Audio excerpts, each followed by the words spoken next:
பேசாத காதல் பேசும் அப்படின்னு கேட்டிங்க அப்படின்னா, உங்ககிட்ட பேசுறதுக்கு துடிச்சிட்டு இருக்காங்க. அதே சமயம் பார்த்தீங்க அப்படின்னா, உங்கள ரொம்ப ரொம்ப அப்ரிஷியேட் பண்றாங்க. உங்களோட ட்ரெஸ்ஸிங், உங்களோட ஸ்டெபிலிட்டி, நீங்க எவ்வளோ ஸ்ட்ராங்கா இருக்கீங்க இந்த காதல், இந்த கனெக்ஷன நோக்கி அப்படிங்கிறத வந்து அவங்க அப்ரிஷியேட் பண்ணாம இல்ல. ரொம்ப ரொம்ப அப்ரிஷியேட் பண்றாங்க. நீங்க அப்படின்னா உங்களுக்கு வந்து ரொம்ப ரொம்ப உயர்வான எண்ணங்கள் மட்டும் தான் தோணுதே தவிர, வேற ஒண்ணுமே இல்ல. எஸ்பெஷலி உங்களோட ட்ரெஸ்ஸிங் சென்ஸ் அவங்களுக்கு ரொம்ப ரொம்ப பிடிக்கும். அதே சமயம் நீங்க நிக்கிற ஸ்டைல், சம்திங் ட்ரெஸ், அப்புறம் உங்களோட உங்களோட போஸ் இல்லைனா போஸ்சர் அது வந்து அவங்களுக்கு ரொம்ப ரொம்ப பிடிக்கும். கூடிய சீக்கிரம் நான் இந்த கார்டை வந்து கொஞ்ச நேரம் மறைச்சி வச்சிருந்ததுக்கு காரணம், கூடிய சீக்கிரம் இந்த பர்சன் லீப் ஆஃப் ஃபெய்த் எடுக்க போகிறாங்க. லீப் ஆஃப் ஃபெய்த் அப்படின்னா காதலை வந்து சொல்ல போகிறாங்க. அடுத்தது காதலை சொல்கிறதோட இட்ஸ் லைக் கல்யாணம் அப்படிங்கிறத எடுத்தோன்னே அவங்க போகிறாங்களான்னு தெரியாது. மேபி நீங்கள் லிவ் இன் ரிலேஷன்ஷிப்பில் போகிறதுக்கு வாய்ப்பு நிறையா இருக்குது. If you are not interested, அப்போது வந்து இது வந்து கல்யாணத்தை நோக்கி போகும். பட் வந்து ஒரு டீல், அதாவது நம்ம 2 பேரும் ஒன்றா ட்ராவல் பண்ணலாம் கொஞ்ச நாள். இட்ஸ் லைக் உங்களை விட்டுட்டு போகிற ஐடியா கிடையாது. மேபி அவங்க ஸ்டேபிள் ஆகணும், அவங்களோட வந்து பிஸ்னஸ் மேலே போகணும், சம்திங் அவங்களுக்கு ஒரு காரணம் இருக்குது. ஆனால் அது வரைக்கும் உங்களை பிரிஞ்சிருக்கிறதுக்கும் அவங்க தயாராக இல்லை. அதனால் உங்ககிட்ட வந்து ஒரு ஒரு விஷயம் பேசுவாங்க, சில விஷயங்கள். இப்படி தான் இப்படி தான் இப்படி தான் நடந்துட்டுருக்கு, இப்படி பண்ணலாமா அப்படின்னு ஒப்பீனியன் கேட்க போகிறாங்க. இதை கேட்கறதுக்கு காரணம் உங்களை இழக்க அவங்க விரும்பலைங்கிறதானே தவிர, உங்களை ட்ராப்பில் போடுறது, உங்களை ஏமாத்துறது அது அவங்களோட இன்டென்ஷன் கிடையாது. ஏன்னா அவங்க வந்து சில விஷயங்களை ஹீல் பண்ணிட்டுருக்காங்க. அது வந்து ஃபேமிலி ட்ராமாவாக இருக்கலாம், இல்லைனா அவங்க வாழ்க்கையில் இருந்து நடந்த விஷயங்களாக இருக்கலாம், இல்லைனா வந்து பாஸ்ட் லைஃப் விஷயங்களாக இருக்கலாம், ஏதோ ஒரு விஷயம். பட் அவங்க இது வந்து ஹீல் பண்ண தான் விரும்புகிறாங்க. ஹீல் பண்ண விரும்புறதுக்கான காரணம் வந்து இந்த காதலை வந்து முன்னாடி எடுத்துகிட்டு போகணும்னு நினைக்கிறாங்க. ஒரே நிமிஷம். அடுத்தது உங்களுக்கான கைடன்ஸ் வந்து இப்போதைக்கு நீங்கள் செல்ஃப் லெவலில் ஃபோக்கஸ் பண்ணுங்கள். ஹைப்பர் ஃபோக்கஸ்டாக இருக்காதீங்க. ஹைப்பர் ஃபோக்கஸ்னால் என்ன பண்ணுவாங்க, எது பண்ணுவாங்க, அடுத்தது என்ன, அதிலேயே யோசிச்சுட்டு இல்லாமல் உங்களோட வேலைகளில் நீங்கள் ஃபோக்கஸ் பண்ணுங்கள். நீங்கள் இந்த மாதிரி ஒரு எனர்ஜியில் நிற்கணும் அப்படின்னா உங்களோட கரியர், உங்களோட ஸ்டடீஸ், இந்த மாதிரி விஷயங்களை நீங்கள் ஸ்டேபிளாக இருக்கணும். அவங்க உங்களை ரொம்ப உயர்வாக நினச்சிட்டு இருக்காங்க. நீங்கள் வருத்தப்பட்டு அப்செட் ஆகி இதிலெல்லாம் கோட்டை விடாதீங்க. அது நிச்சயமாக அவங்கள வந்து வருத்தப்பட வைக்கும். நீங்கள் வந்து உங்களோட ஃபுல் பொட்டென்ஷியல் இருக்கிறது அவங்களுக்கு ரொம்ப ரொம்ப அவசியம். அதை நீங்கள் நிச்சயமாக ஃபாலோவும் பண்ணணும். இந்த சமயங்களில் நீங்கள் என்ன பண்ணலாம் அப்படின்னா, take a minute and type I am claiming my power, I am standing in my power. Engagement போதுமா? நான் சொல்கிறேன் I am claiming my power அப்படின்னு நீங்கள் உடனே வந்து என்கேஜ்மெண்ட் கார்டு வருது. ஸோ நீங்கள் உங்கள் பவரில் ஸ்டாண்ட் பண்ணுறது ரொம்ப ரொம்ப அவசியம் இந்த காதல் வந்து அடுத்த இடத்துக்கு போகிறதுக்கு. ஸோ புரிஞ்சிருக்கும்னு நினைக்கிறேன் உங்களுக்கு. ஸோ அந்த பவர் தான், நீங்கள் உங்கள் பவரில் ஸ்டாண்ட் பண்ணுறதா இந்த காதலை அடுத்த ஸ்டேஜுக்கு கொண்டு போக போகுது. ஸோ நீங்கள் வந்து வருத்தப்படுறது, சோகத்தில் இருக்கிறது, இதெல்லாம் வந்து நடக்காது. அது வந்து காதலை முன்னாடி எடுத்துகிட்டு போகாது. நீங்கள் வந்து அவங்கள அட்ராக்ட் பண்ண மாட்டீங்க. அதுக்கு பதிலாக வந்து பிரச்சனைகளை தான் வந்து அட்ராக்ட் பண்ணுவீங்க. ஸோ நீங்கள் எப்போவுமே வந்து ஞாபகத்தில் வச்சுக்கோங்க, I attract positive energy, I am claiming my power, I am standing in my power, இல்லை I am a divine feminine. இந்த மாதிரி விஷயங்களை டைப் பண்ணுங்கள். அது வந்து பாசிட்டிவ் எனர்ஜியை கொண்டு வரும். அதே சமயம் ரீடிங்லேயும் ரொம்ப இன்ட்ராக்ட் பண்ணுங்கள். It's all about energy exchange. நான் மட்டுமே கொடுத்துட்டு இருந்தால் பேலன்ஸ் ஆகாது. உங்ககிட்ட இருந்தும் எனர்ஜி எக்ஸ்சேஞ்ச் இருந்தால் மட்டும்தான் நான் வந்து ஃபர்தராக ரொம்ப டீப்பான உங்களோட பர்சனல் ரீடிங் மாதிரி இந்த ரீடிங்ஸ் எல்லாம் அமையும். இல்லைன்னா வந்து ரொம்ப ஜென்ரலாக பார்த்தும் பார்க்காம பிரயோஜனம் இல்லாமல் போகும். That's not my intention. So இங்கே பாருங்கள், பே டு த ரெட் ஃப்ளாக்ஸ். அதே மாதிரி சைன்ஸ் ஆர் காஷனிங் யூ. இதே சமயம் நீங்கள் இதுதான் சைன்ஸ் உங்களுக்கு. நீங்கள் வந்து கீழே போக முடியாது. கீழே போனீங்கன்னா இந்த காதலை வந்து இழப்பீங்க. அதே சமயம் உங்கள் பவரில் ஸ்டாண்ட் பண்ணுங்க, நல்லா ட்ரெஸ் பண்ணுங்கள், உங்கள் பிடிச்ச விஷயங்களை செய்யுங்க, பிடிச்ச இடங்களுக்கு போங்க, ஃப்ரெண்ட்ஸோட வெளியில் போங்க, பட் நல்ல ஃப்ரெண்ட்ஸோட வெளியில் போங்க. அதே சமயம் இந்த மாதிரி விஷயங்களுக்கு அட்டென்ஷன் கொடுங்க. அதாவது ரெட் ஃப்ளாக்ஸ், இதெல்லாம் வந்து red flags. No low vibration, அதுதான் உங்களோட ரெட் ஃப்ளாகே. இங்கே உங்களுக்கு பிடிச்ச விஷயங்களை நீங்கள் என்ஜாய் பண்ணணும். அது ரொம்ப அவசியம் இந்த காதல் முன்னாடி போகிறதுக்கு. சேரியாட், இந்த பர்சன் எந்த விதமாவது உங்ககிட்ட வந்து சேர்ந்துருவாங்க. இப்போ நான் சப்போஸ் அவங்களுக்கு பேட் ஹேபிட்ஸ் இருக்குதுன்னு வச்சுக்கோங்களேன், அதை விட்டுருவாங்க. இல்லை ஃபேமிலி ப்ராப்ளம் இருக்குது, அதையும் தாண்டி வருவாங்க. இதில் குதிரை வந்து ரொம்ப ஃபாஸ்ட்டாக மூவ் ஆகிறது. நம்ம இப்போ குதிரையோட வருஷத்தில் தான் இருக்கோம். ஃபயர் ஹார்ஸ் அதுவும். அதனால் நீங்கள் கவலையப்படாதீங்க. இந்த பர்சன் வந்து எல்லாத்தையுமே பேலன்ஸ் பண்ணுவாங்க. எவ்வளோ தடைகள் இருந்தாலும் சரி, அதை தாண்டி உங்ககிட்ட வரதுக்கான வழியை கண்டுபிடிப்பாங்க. இல்லை அவங்களுக்கு வந்து நான் சொன்ன மாதிரி ஹீலிங் தான் ப்ராப்ளம் அப்படின்னா, பேட் ஹேபிட்ஸ் அந்த மாதிரி விஷயங்கள் தான் ப்ராப்ளம்னா அதை ஓவர் கம் பண்ணுவாங்க. அதை தாண்டி உங்ககிட்ட வருவாங்க. ஏன்னா இந்த காதல் வந்து அவ்வளோ ஒரு முக்கியம் அவங்களுக்கு. 4 ஆஃப் ஸ்டாப்ஸ், கல்யாணம். நான் சொல்ல கல்யாணம் எத்தனை தடவை வந்துச்சு பாருங்கள். என்கேஜ்மெண்ட், மேரேஜ், கான்ட்ராக்ட், உங்கள் காதல் கல்யாணத்தில் முடியறதில்ல உங்களுக்கு சந்தேகமே தேவையில்லை. அதுக்கு நீங்கள் உங்கள் பவரில் ஸ்டாண்ட் பண்ணிட்டே இருக்கணும். 2 ஆஃப் ஸ்டாப்ஸ் பிளான் பண்ணுறாங்க.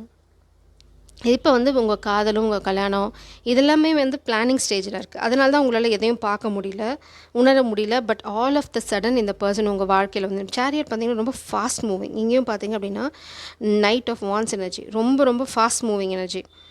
10 ஆஃப் கப்ஸ், இட்ஸ் லைக் உங்கள் ரீடிங் எனக்கு வேறு லெவலில் இருக்குது.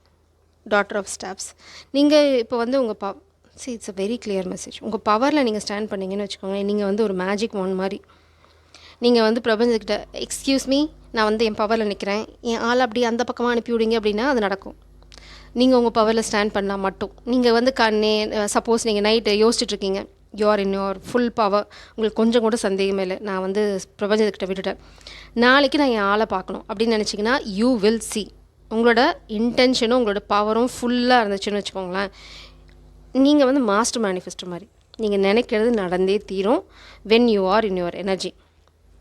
அதாவது நீங்கள் உங்கள் எனர்ஜியில் இருந்தீங்க அப்படின்னா எல்லாமே நடக்கும். கொஞ்சம் கூட உங்களுக்கு சந்தேகமே இருக்கணும்னு அவசியம் இல்லை. ஏன்னா அந்த பர்சன் ரொம்ப தெளிவாக இருக்காங்க உங்ககிட்ட வரதில்.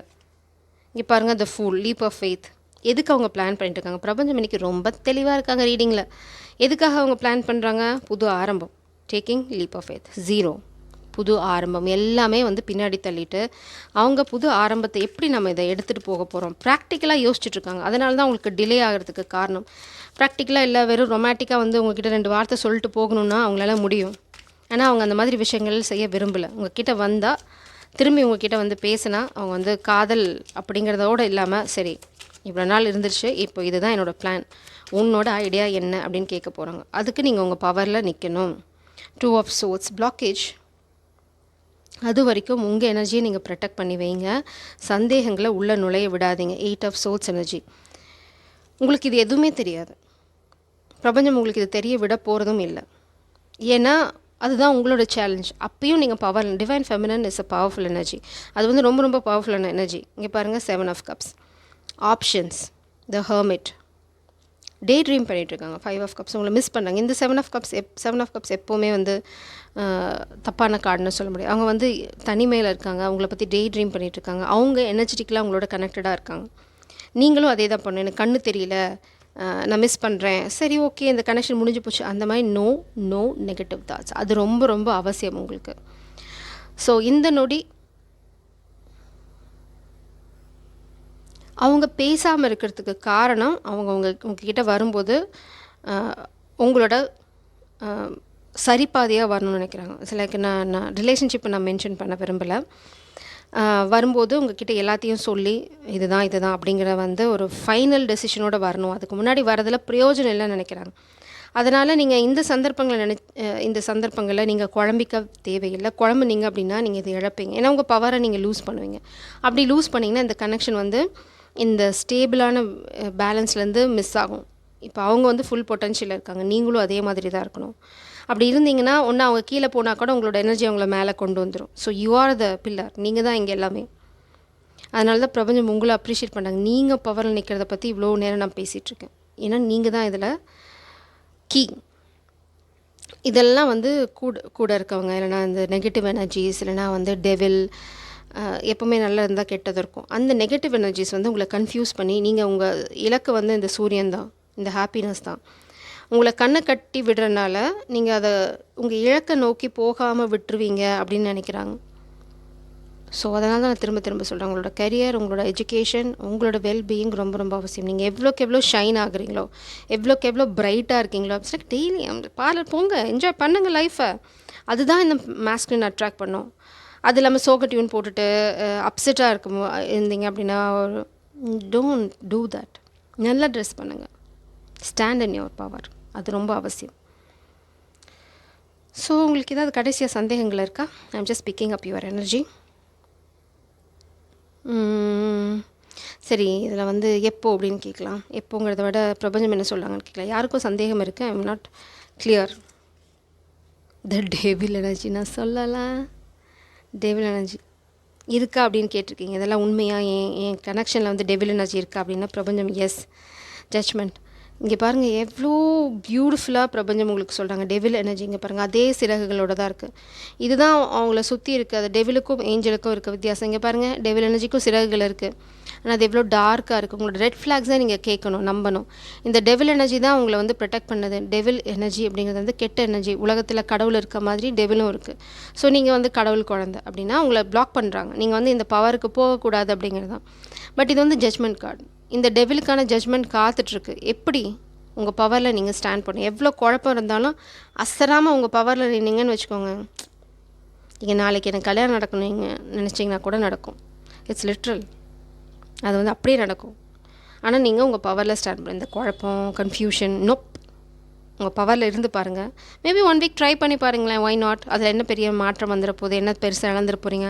ஃபுல் பொட்டன்ஷியல் இருங்க. கொஞ்சம் கூட சந்தேகப்படாதீங்க. ஓகே, என் காதல் என்றைக்கு இருந்தாலும் எனக்கு என்கிட்ட வந்து சேரும். இது பிரபஞ்சம் எனக்கு கொடுத்துருக்க கேரண்டி. ஸோ நான் சந்தோஷமாக இருக்கேன் அப்படின்னு இருந்து பாருங்கள்.